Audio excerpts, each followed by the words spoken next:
Aquarelle, transparence, délicatesse et utilisation agréable.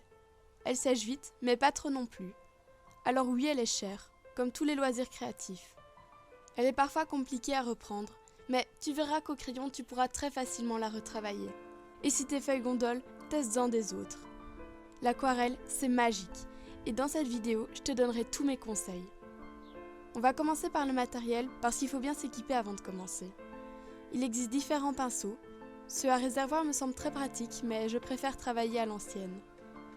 Il t'en faudra de différentes tailles aussi, des gros pour les fonds et grandes surfaces, et des petits pour les détails.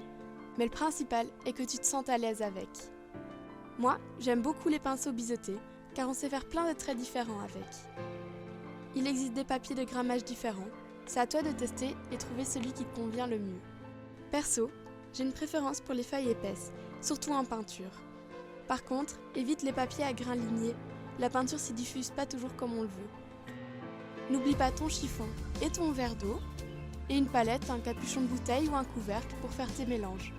Mais si tu as une palette, tu as tout ce qu'il te faut. D'ailleurs, pour la peinture en elle-même, tu as le choix entre des tubes et des godets. Mais les godets sont vachement plus pratiques et font moins de gaspillage.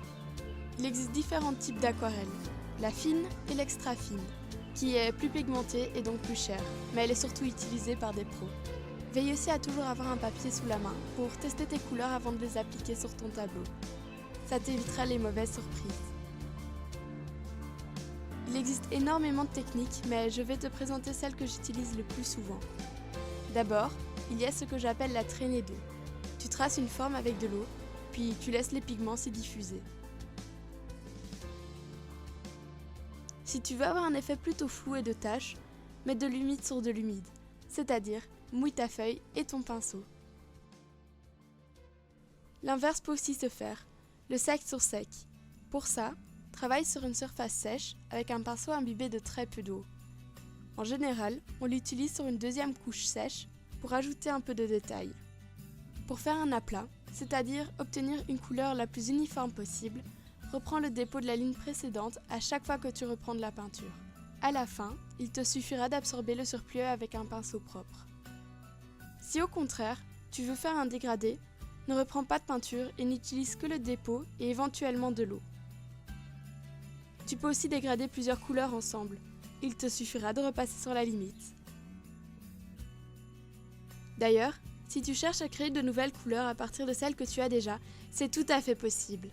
Prends des pigments des deux couleurs à mélanger et mélange-les sur ta palette. Mais fais attention parce que les couleurs foncées prennent très rapidement le dessus.